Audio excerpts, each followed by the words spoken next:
Thank you for visiting the Coinceras channel again. Hey everyone, this is the day that it was revealed that David Schwartz had 40,000 Ethereum tokens and sold them for 1 each. He used the money to install solar panels on his house, which would now be worth more than 100 million. The point is that he would never have completed the deal if he had even a remote suspicion that cryptocurrency prices may soar to that level.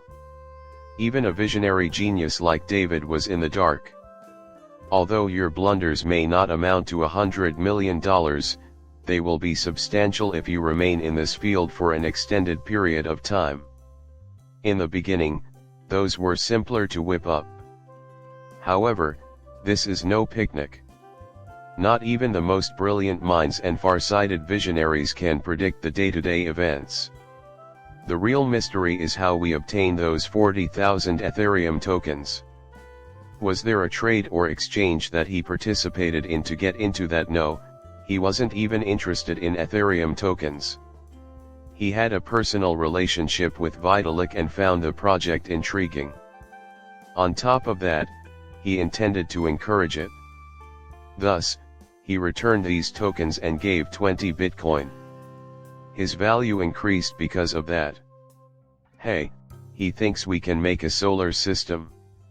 Did investing truly figure into it? Given what you know about David, I have to ask, would you have participated in the Ethereum ICL if you had any suspicion that it was an illegal operation? People nowadays act as if the Ethereum ICO was a crime against humanity. If they hadn't intended to conduct anything illegal, Ripple and the other companies wouldn't have arranged their transactions in the way they did, basically engaging in an ICL that lasted for 10 years. Selling tokens to institutions in contracts seemed like the most compliant option at the time, but now they realize it's far easier to just sell them on the secondary market for full market price. Since this is an emerging market, the regulations are murky, and they made no attempt to violate them.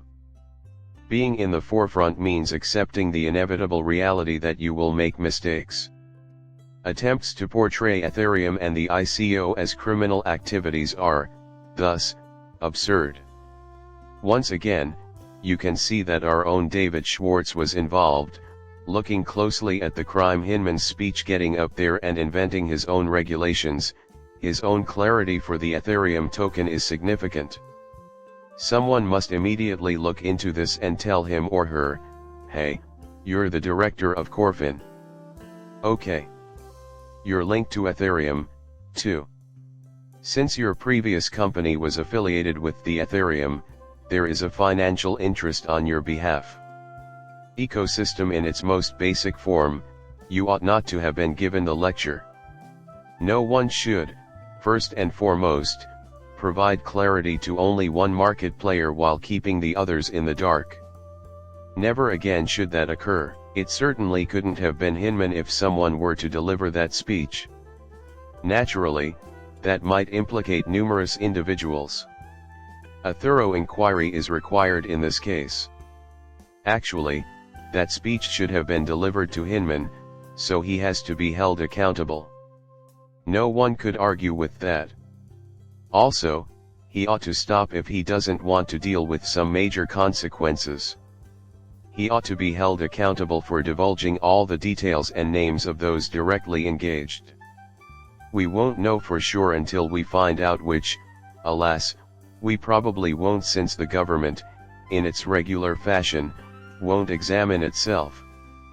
The ICO, however, will use that as evidence that it is criminal.